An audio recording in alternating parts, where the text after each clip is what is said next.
melakukan, menggenapkan apa yang diwahyukannya kepada saudara dan saya. Yang diperlukan adalah percaya. Kalau saudara mau bersama Tuhan Yesus, tidak ada yang tidak bisa.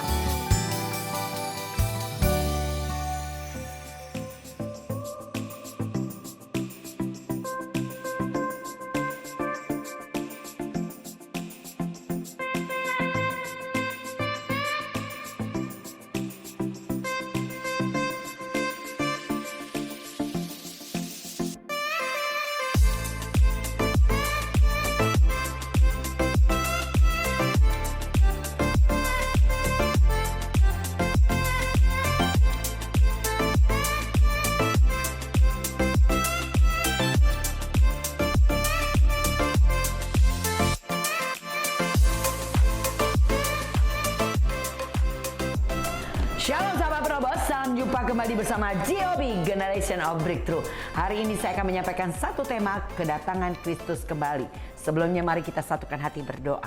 Hatinya kami naikkan syukur kami kepada Tuhan untuk kasih setia Tuhan yang melayakkan kami kembali menerima kebenaran firman-Mu. Ajar kami Tuhan, muridkan kami agar kami mengerti isi hati Tuhan di penghujung akhir zaman ini. Berbicaralah Tuhan, kami siap mendengarkan dalam nama Tuhan Yesus. Haleluya. Amin. Sahabat Probos, bacaan kita dari 2 Tesalonika 2 ayat 1 sampai dengan ke-4. Tentang kedatangan Tuhan kita Yesus Kristus dan terhimpunnya kita dengan Dia, kami minta kepadamu saudara-saudara, supaya kamu jangan lekas bingung dan gelisah, baik oleh ilham roh maupun oleh pemberitaan atau surat yang dikatakan dari kami, seolah-olah hari Tuhan telah tiba. Janganlah kamu memberi dirimu disesatkan orang dengan cara yang bagaimanapun juga.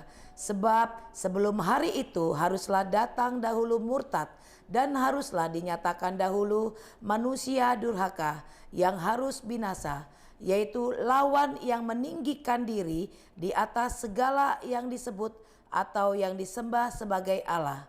Bahkan ia duduk di bait Allah dan mau menyatakan diri sebagai Allah. Ya saudara, dari bacaan tadi saudara kita mau pelajari di sini apa yang terjadi sebelum Kristus datang kembali menurut bacaan tadi saudara. Jadi Kristus pasti datang kembali dan itu yang kita nantikan sekarang. Nah, kita pelajari di sini fenomena-fenomena apa yang akan terjadi sebelum kedatangan Tuhan. Seperti apa dikatakan dalam 2 Tesalonika 2 ayat 1 dan 2 dikatakan akan muncul kesesatan saudara.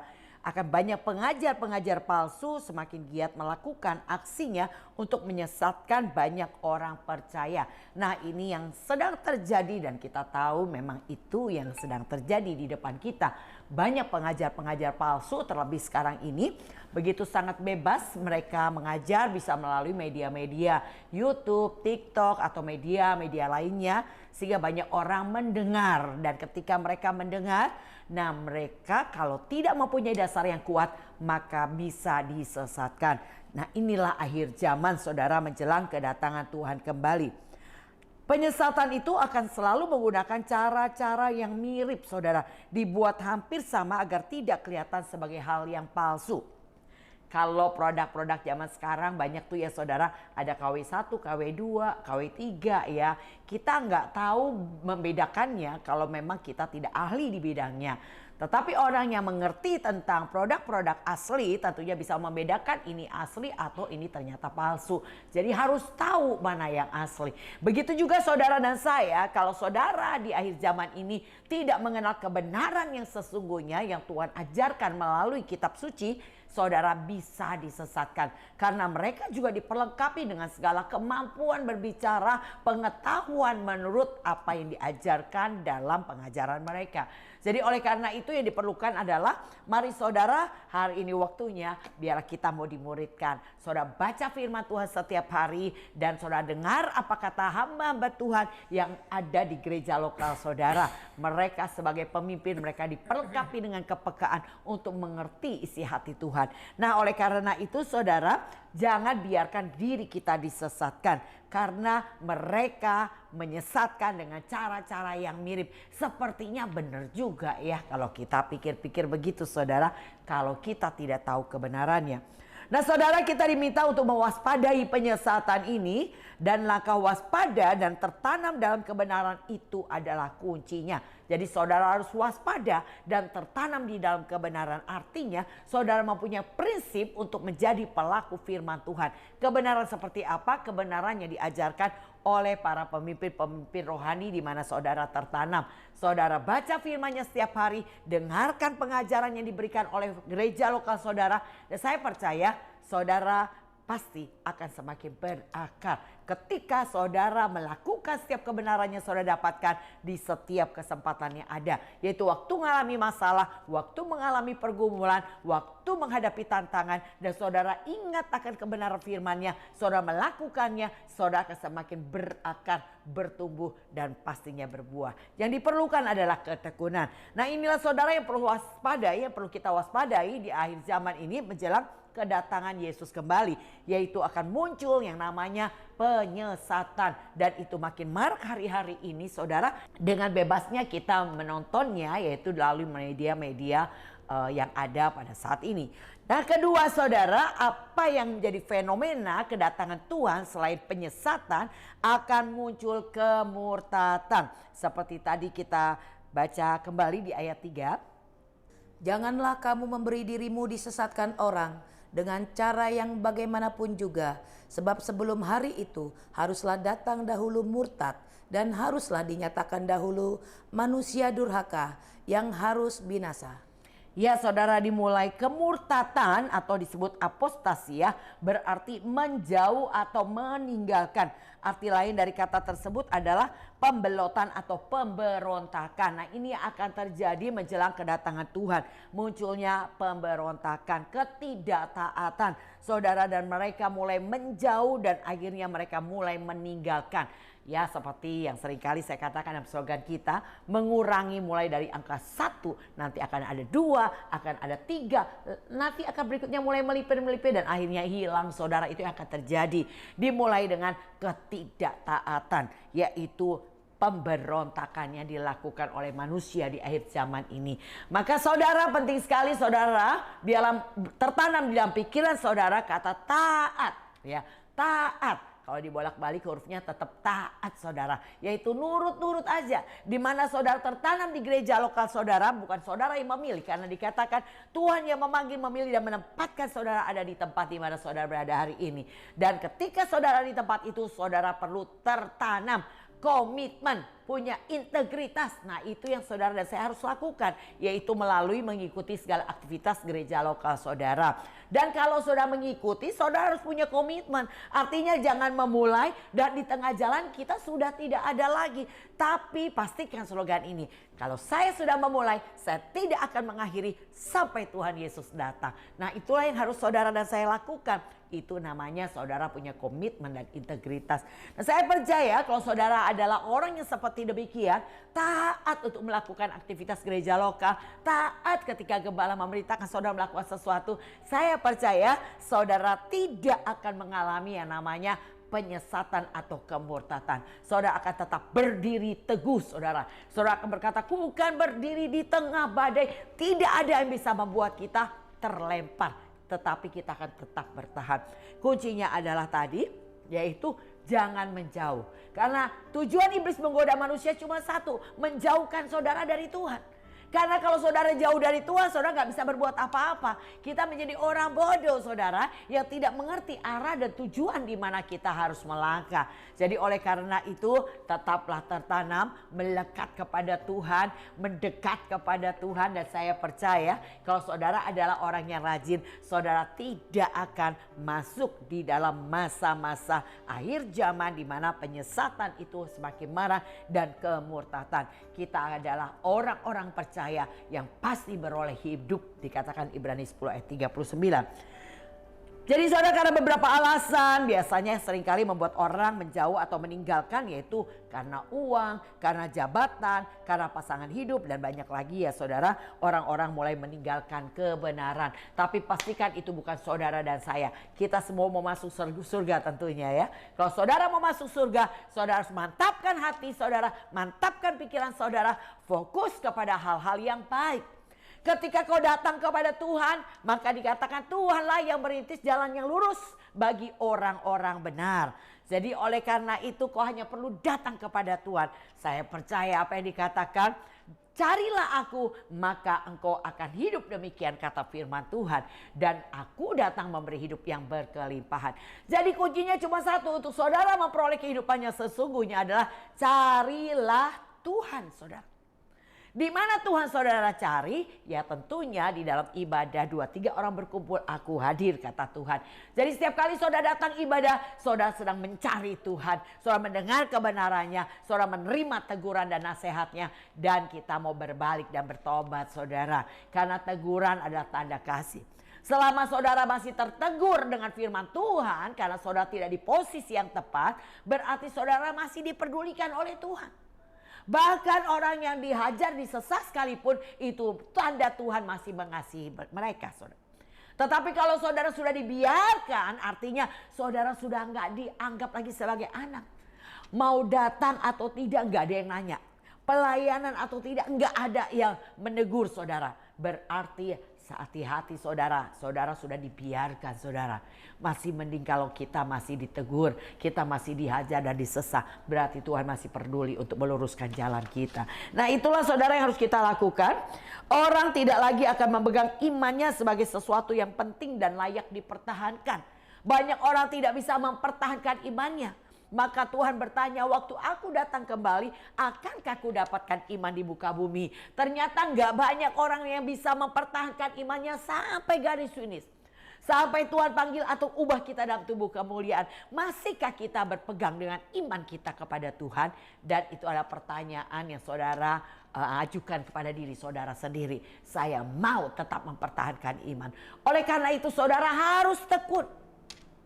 Di tengah kesulitan, di tengah masalah, di tengah goncangan, percaya saja Tuhan gak mungkin meninggalkan saudara. Tuhan pasti tolong saudara. Caranya cara yang ajaib. Karena kalau Tuhan yang bekerja, Tuhan yang menolong, dia akan melakukan dengan cara yang ajaib. Artinya cara yang gak pernah saudara pikirkan, saudara gak pernah bayangkan, Tuhan bisa menolongmu dengan cara yang demikian.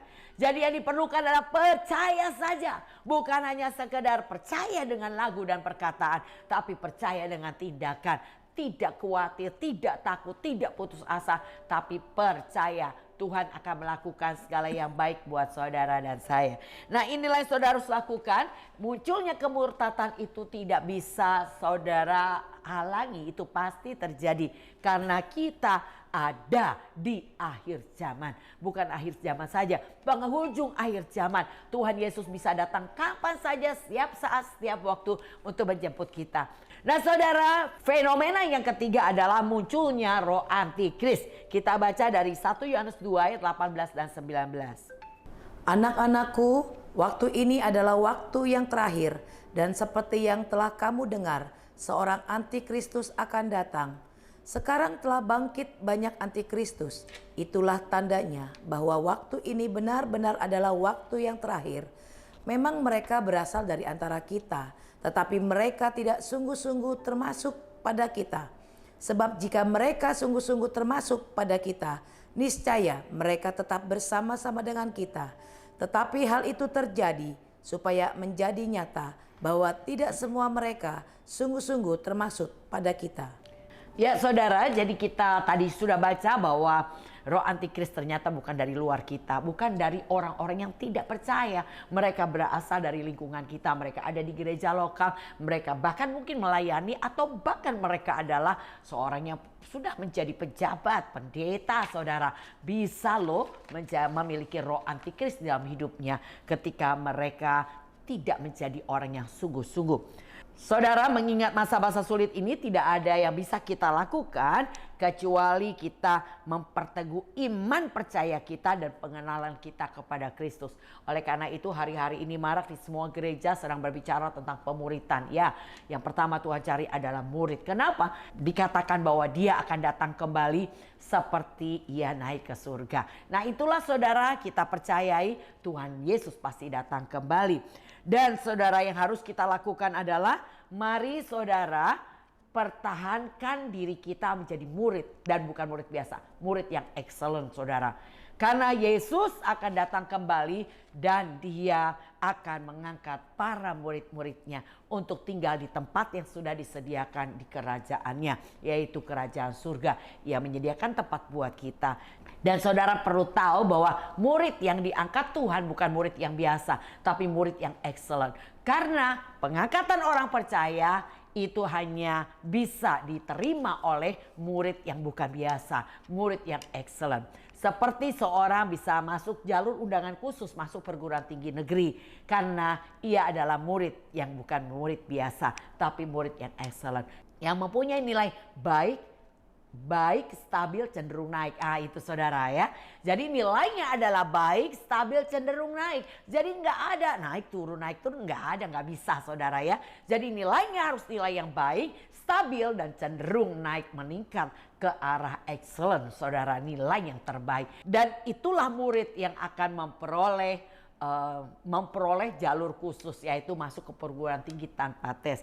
Begitu juga saudara, untuk saudara bisa diangkat Tuhan atau rapture, saudara harus menjadi murid bukan biasa, murid yang excellent. Murid yang excellent bukan berarti dia harus sempurna, tapi murid yang mau belajar, yang mau diajar, yang rendah hati, mau diperbaiki, mau disempurnakan dalam ketekunan. Nah inilah saudara, yang Tuhan janjikan buat kita. Kita akan diangkat Tuhan. Ini saudara masih ada kesempatannya. Sekarang inilah waktunya. Jadi oleh karena itu apa yang harus kita lakukan? Jangan jadi murid biasa. Lakukan yang baik dan terus tingkatkan. Maka kalau saudara baca di dalam 2 Petrus 1 ayat 5. Engkau harus sungguh-sungguh berusaha menambahkan kepada imanmu. Tambahkan kebajikan, tambahkan pengetahuan, tambahkan ketekunan, tambahkan penguasaan diri, tambahkan kesalehan, tambahkan kasih akan saudara seiman dan kasih akan semua orang. Tuhan punya janji saudara. Jika ini ada padamu melimpah-limpah, maka engkau akan dibuat semakin giat, berhasil dalam pengenalan Allah, semakin teguh dalam panggilan, tidak tersandung, dan mendapat hak penuh masuk kerajaan kekal. Wow saudara, ini adalah pasti saudara akan masuk dalam kemuliaan kerajaan kekal. Oleh karena itu kau harus berusaha sungguh-sungguh menambahkan. Bukan hanya ya nambahin lalu kurangin 1, tambahin 1. Itu namanya bukan menambahkan saudara. Menambahkan artinya terus lakukan yang baik yang saudara sudah lakukan. Lakukan terus dan tambahkan. Nah inilah saudara yang Tuhan mau kita lakukan. Kenapa? Karena Tuhan berkata, latih dirimu ibadah, berguna dalam segala hal, mengandung janji untuk hidup ini, hidup yang akan datang. Dan diteguhkan di ayat 9-nya dari 1 Timotius 4, perkataan ini benar dan patut diterima sepenuhnya, oleh karena itu kau berjerih payah dan berjuang. Ya saudara, ibadah yang dilakukan dengan sungguh-sungguh adalah ibadah yang dilakukan dengan berjuang dan berjerih payah. Ada waktunya dalam keadaan baik-baik saja, dalam keadaan sehat, semuanya itu gampang saudara bisa datang di dalam ibadah. Tetapi kalau saudara mau berangkat hujan, mau berangkat perut sakit, mau berangkat kepala pusing, wah banyak banget rintangan yang menghalangi saudara. Tapi ketika saudara mau berjuang dan bayar harganya, saya percaya ada berkat yang lebih yang Tuhan sediakan buat saudara. Kita punya slogan saudara, semakin mahal harga yang dibayar, semakin besar berkat yang saudara akan terima. Nah inilah yang saudara dan saya harus lakukan ya saudara. Hati-hati munculnya roh antikris yang hari ini sudah ada di antara kita. Kalau kita tidak sungguh-sungguh, maka roh antikris akan masuk dan menguasai kehidupan saudara. Melihat hal tersebut, apa yang harus kita lakukan sebagai orang percaya? Mari saudara kita belajar hidup dalam kekudusan. Kita baca 2 Tesalonika 2 ayat 13 dan 14. Akan tetapi kamu harus selalu mengucap syukur kepada Allah karena kamu, saudara-saudara yang dikasihi Tuhan, sebab Allah dari mulanya telah memilih kamu untuk diselamatkan dalam roh yang menguduskan kamu dan dalam kebenaran yang kamu percayai. Untuk itulah ia telah memanggil kamu oleh Injil yang kami beritakan, sehingga kamu boleh memperoleh kemuliaan Yesus Kristus Tuhan kita. Ya saudara, kita dikuduskan oleh Kristus, dipanggil untuk hidup dalam kekudusan bersamanya. Saudara yang hari ini ada dalam panggilan Tuhan, yaitu saudara yang beribadah kepadanya, melayani Tuhan, melakukan kebaikan, hidup di dalam jalan-jalan Tuhan. Saudara, hari ini kita sedang dikuduskan dan terus kita akan dikuduskan sampai kita hidup bersamanya dalam kekudusan. Karena dikatakan 2 Petrus 3 ayat ke-14, sebab itu saudara-saudaraku yang kekasih, sambil menantikan semuanya ini, kamu harus berusaha supaya kamu kedapatan tak bercacat dan tak bernoda di hadapannya dalam perdamaian dengan Dia. iya, kita harus berusaha kedapatan kudus, tak bercacat dan tak bernoda, saudara. Nah, bagaimana? Apakah bisa? Kita bisa, saudara. Ketika saudara gagal respon, dengar saudara, tetaplah datang kepada Tuhan. Tuhan benerin saudara. Kita hari ini ada di posisi dibenarkan sebelum dimuliakan, saudara. Orang yang mau dibenarkan adalah orang yang mau tetap datang ketika gagal respon. Mau tetap datang ketika ia salah. Ia tetap datang kepada Tuhan. Tuhan akan benerin, saudara. Kita akan dibenerin lagi, diperbaiki lagi melalui teguran dan nasihat. Nah, pada saat saudara mengalami demikian, apa respon saudara? Ingat Wahyu 3 ayat 19. Orang yang kukasihi kutegur dan kuhajar. Sebab itu relakan hatimu dan bertobat. Yang Tuhan mau respon saudara ketika menerima teguran adalah rela terima teguran dan bertobat. Saudara berubah. Jangan ditegur, nyerang balik. Itu adalah orang-orang yang tidak rendah hati atau alias sombong. Orang yang tidak mau ditegur dan terima masukan. Ia tidak akan pernah mengalami perubahan dalam hidupnya. Oleh karena itu saudara, kita belajar hidup terus dalam kekudusan. Tuhan akan mengajar, membimbing, menuntun dan meluruskan jalan saudara sampai kita tak bercacat dan tak bernoda ketika kita tekun, saudara. Karena buah dari ketekunan dikatakan Yakobus 1 ayat 4 adalah sempurna, utuh dan tidak kekurangan suatu apapun. Jadi kalau saudara adalah orang yang tekun, terus beribadah, terus tertanam di gereja lokal. Jadi ingat saudara, ini bukan lagi waktunya saudara pindah gereja. Ini waktunya berakar, bertumbuh dan berbuah, saudara. Bukan saudara yang memilih gereja lokal saudara, tapi Tuhan yang memanggil, memilih dan menempatkan engkau di gereja lokalmu. Dan disitulah kita akan dibentuk oleh Tuhan. Kita akan semakin bertumbuh dalam iman kita kepada Tuhan melalui proses penganiayaan. Jadi kalau mengalami aniaya di gereja lokal, saudara, jangan pergi, tinggalkan pelayanan, tinggalkan gereja, itu salah rumus, saudara. Tapi saudara, ketika kau mengalami penganiayaan, bertahan, ingatlah respon apa yang harus saudara lakukan. Karena iman bertumbuh dalam penganiayaan dan pembacaan kitab suci. Lakukan seperti apa yang saudara pelajari. Ketika saudara mempraktekkan di tengah aniaya, maka imanmu pasti bertumbuh. Jadi ingat, kuncinya bukan tinggalkan pelayanan dan pindah gereja. Enggak lagi begitu waktunya saudara. Ingat, sekali lagi saya mau katakan, Tuhan tidak pernah pelin-pelan menempatkan saudara. Saudara ada di gereja lokal saudara hari ini, Tuhan yang memanggil, memilih dan menempatkan saudara. Tetaplah bertahan di tengah keadaan mungkin tidak sesuai dengan apa yang kau harapkan, tapi bertahan. Bagaimana cara bertahan? Cuma satu kata, taat. Ketaatanmu itu yang membuat engkau bisa bertahan menghadapi situasi paling sulit sekalipun. Nah saudara, apa yang harus kita lakukan sebagai orang percaya untuk kita menjadi orang-orang yang tidak disesatkan oleh penyesatan, oleh kemurtatan dan roh antikris yang sedang berkuasa hari-hari ini. Yang kedua, hiduplah dalam kebenaran. Kita baca 2 Tesalonika 2 ayat 15. Sebab itu berdirilah teguh dan berpeganglah pada ajaran-ajaran yang kamu terima dari kami, baik secara lisan maupun secara tertulis. Ya saudara, ini harus kita lakukan. Hidup dalam kebenaran. Saudara, kita harus belajar memastikan diri saudara saya harus lakukan kebenaran. Nah begitu saudara ya. Jadi kita harus berpegang teguh kepada kebenaran yang sudah kita terima. Baik tertulis dalam bacaan Alkitab saudara maupun lisan, yaitu melalui hamba-hambanya yang mengajar saudara. Mari saudara belajar, melakukan dan mempraktekannya apa yang saudara sudah terima, yaitu melalui kebenaran yang kita dapat. Nah saya percaya kalau saudara adalah orangnya, saudara adalah orang yang hidup dalam kekudusan dan hidup di dalam kebenaran. Saya percaya hidup saudara mengikut Tuhan Yesus pasti mengalami perubahan ke arah lebih baik. Tidak mungkin saudara ikut Tuhan sungguh-sungguh, saudara belajar firman-Nya, mau dimuridkan, rendah hati, mau lakukan kebenaran, tapi hidup saudara gak berubah. Itu tidak mungkin. Saudara pasti mengalami perubahan. Hari lepas hari karakter saudara pasti makin diubahkan. Hari lepas hari saudara semakin mencerminkan kemuliaan Kristus dalam hidup saudara. Sehingga orang melihat dan orang bilang orang ini berbeda. Satu hari saya bertanya kepada Tuhan, Tuhan, apakah kemegahan seorang hamba Tuhan, apakah jadwalnya begitu sangat padat setiap hari dalam melayani pekerjaan Tuhan? Tuhan bilang bukan, karena karunia milikku. Tetapi mereka akan bermegah kalau orang bilang begini, 1001 orang kayak kamu. Ya, ketika orang melihat hidup saudara berbeda dengan dunia. Ketika orang melihat ada Kristus dalam hidup saudara. Ada apa yang diajarkan Tuhan itu ada pada saudara. Artinya hidupmu sepadan dengan Injil. Maka itulah kemegahan kita sebagai pengikut Kristus.